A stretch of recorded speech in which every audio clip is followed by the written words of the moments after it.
Hello friends, welcome back to my channel English with Mamta Kesari.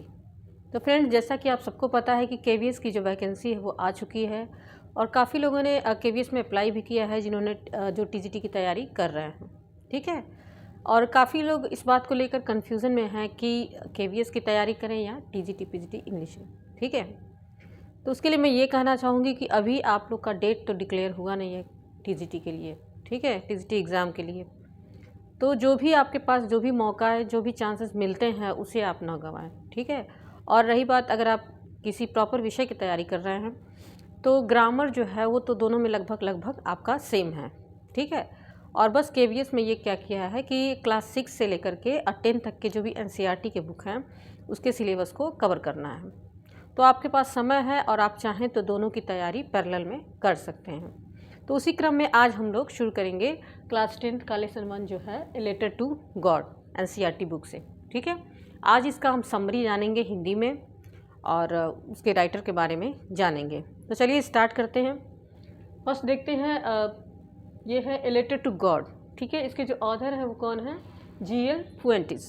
ठीक है, GL फुएंटिस द्वारा लिखा गया है और he was a Mexican poet, novelist and also journalist. वो एक मैक्सिकन पोएट भी हैं, नॉवलिस्ट भी हैं और जर्नलिस्ट भी हैं। ठीक है। The story revolves around the idea of having unquestionable faith in God. और इस कहानी में दिखाया गया है कि ईश्वर के प्रति अगाध आस्था, ठीक है, बिना प्रश्न किए हुए ईश्वर के प्रति एक अगाध अटूट आस्था को दिखाया गया है। तो चलिए इसकी समरी शुरू करते हैं। इस कहानी की शुरुआत होती है एक लेंचो नाम के एक व्यक्ति से। ठीक है। लेंचो नाम का व्यक्ति जो कि एक किसान होता है और एक उसका जो घर होता है वो एकांत में एक पहाड़ी पे होता है। ठीक है। पहाड़ी के सबसे निचले पहाड़ी के एक चोटी पे होता है और उसके घर के आसपास से नीचे के जितने भी नदी हैं, नदी दिखाई देते हैं और जितने भी फसल हैं, फसल जो फूल से लदे हुए वो दिखाई देते हैं। ठीक है। बड़ा ही सुंदर दृश्य दिखाई देता है। ओके। और वो जो लेंचो होता है वो अपने फसलों को देखकर बहुत खुश होता है। बस उसकी एक इच्छा होती है कि थोड़ा सा बारिश हो जाता तो फसल जो है और भी अच्छे हो जाते हैं। इसी उम्मीद में लगाए, इसी उम्मीद में वह था। ठीक है। तो उसके बाद से कुछ समय के बाद वो कहता है कि भगवान चाहेंगे तो बारिश भी हो जाएगी। ठीक है। एक औरत खाना पकाते हुए दिखाया गया है जो अपने बच्चों को बुलाती है भोजन करने के लिए। और जो छोटे बच्चे थे वो खेल रहे थे और जो बड़े बच्चे थे वो अपने खेतों में काम करते हुए दिखाया गया है। ठीक है। और उसके बाद कुछ ऐसा होता है कि अचानक से बारिश शुरू हो जाती है। तो लेंचो जो होता है वो बहुत खुश हो जाता है और खुश होकर के बारिश का आनंद लेने के लिए बाहर चला जाता है। और उसे इतनी खुशी होती है, वो कहता है कि जैसे बारिश हो रहा है, जैसे लग रहा है कि चारों तरफ सिक्के ही सिक्के दिखाई दे रहे हैं। और जो बड़ी बूंदें हैं वो जो है 10 सेंट के हैं और जो छोटी बूंदें हैं वो 5 सेंट के सिक्के प्रतीत हो रहे हैं। ठीक है। तो शुरुआत में तो काफ़ी खुश होता है, लेकिन कुछ समय के बाद क्या होता है कि वो जो बारिश होती है वो तेज़ हो जाती है। ठीक है। और बारिश के साथ साथ ओले भी पड़ने लगते हैं और ओले इतने बड़े बड़े, इतनी भारी मात्रा में पड़ते हैं और लगभग 1 घंटे तक लगातार ही ओले पड़ते रहते हैं। और इतने ज़्यादा ओले पड़ते हैं कि पूरा जो खेत होता है, पूरा जो फसल होता है वो नष्ट हो जाता है और वो जैसे लगता है एक नमक की सफ़ेद चादर फैल गई है। ठीक है। इसे देख कर के लेंचो जो होता है काफ़ी निराश हो जाता है और क्योंकि उसके पास आजीविका का कोई भी साधन नहीं होता है। उसके पास एकमात्र साधन होता है खेती करना, उसी से वो अपने घर की आजीविका चलाता है। ठीक है। तो काफ़ी वो निराश हो जाता है और उसके बाद से वह कहता है कि अपने बच्चों से कहता है कि लगता है कि मुझे हमें साल भर भूखे ही रहना पड़ेगा। फिर कहता है कि नहीं, ऐसा कभी नहीं हुआ कि कोई व्यक्ति भूख से मरा हो और ईश्वर हमारी मदद ज़रूर करेंगे। उसकी सारी उम्मीदें टूट गई होती हैं और उसके मन में सिर्फ एक ही आस्था, ईश्वर के प्रति आस्था होती है। ठीक है। और उसको एक विश्वास होता है कहीं ना कहीं ईश्वर हैं और वो हमारी मदद ज़रूर करेंगे। और रात भर यही सब सोचते सोचते उसका रात जो है वो कट जाता है। अगली सुबह वो उठता है और वो एक परिश्रमी किसान होता है जिसने जिसने काफ़ी मेहनत की होती है अपने खेत। ठीक है। तो सुबह जब उठता है वो तो एक पत्र लिखता है ईश्वर को। ठीक है। और एक पत्र लिख करके और जाता है लेटर बॉक्स में डाल देता है। ईश्वर के नाम एक पत्र लिखता है कि ईश्वर हमारे फसल जो हैं वो बर्बाद हो चुके हैं ओले की वजह से और मुझे 100 100 पेसोस की ज़रूरत है। पेसोस एक करेंसी का नाम है। 100 पेसोस की मुझे ज़रूरत है और कृपया आप हमारी मदद करें, क्योंकि आप ही हमारे सहारा हैं। तो और पता में ईश्वर का पता लिख देता है, गॉड, ठीक है। तो जब ये पत्र जो है डाकिया के पास पहुंचता है, तो जब पता पढ़ता है तो डाकिया पता पढ़ के हंसने लगता है, कहता है ईश्वर के पास किसी ने लेटर को भेजा है।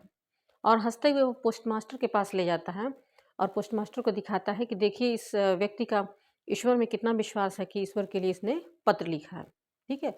और जो पोस्टमास्टर होता है वो भी शुरू में देख करके बहुत मुस्कुराता है, फिर उसके लेटर को पढ़ता है, फिर उसे लगता है कि वास्तव में उसे उस इंसान को ज़रूरत है पैसों की। वो काफ़ी दुखी इंसान है और वो ये कहता है कि काश मेरी भी आस्था उतनी ही होती ईश्वर में जितनी कि इस व्यक्ति की है, ठीक है।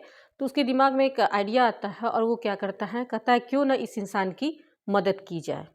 तो वो क्या करता है, अपने खुद भी पैसा इकट्ठा करता है और अपने जितने भी कर्मचारी होते हैं उनसे वो कहता है कि सभी लोग कुछ ना कुछ मदद कर दें, ठीक है।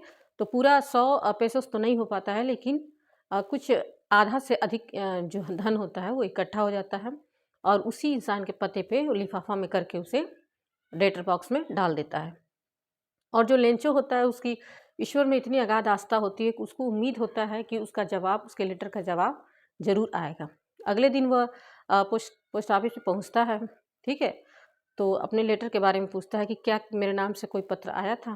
तो जो डाकिया होता है वो क्या करता है कि उसे लेटर निकाल करके दे देता है और जो पोस्टमास्टर होता है वो किनारे से कहीं से देख रहा होता है उसका रिएक्शन, ठीक है, एक्सप्रेशन, कि क्या उसका बिहेव होता है। तो उसकी इतनी अगाध विश्वास होती है ईश्वर में कि उसे लगता है कि नहीं ये तो आना ही था।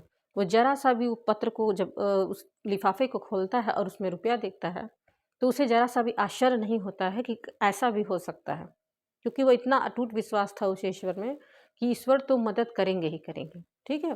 तो ज़रा भी सरप्राइज़ नहीं होता है, बल्कि जब वो रुपया गिनता है तो उससे रुपया कम लगता है, जितना वो बोला था उससे कम होता है।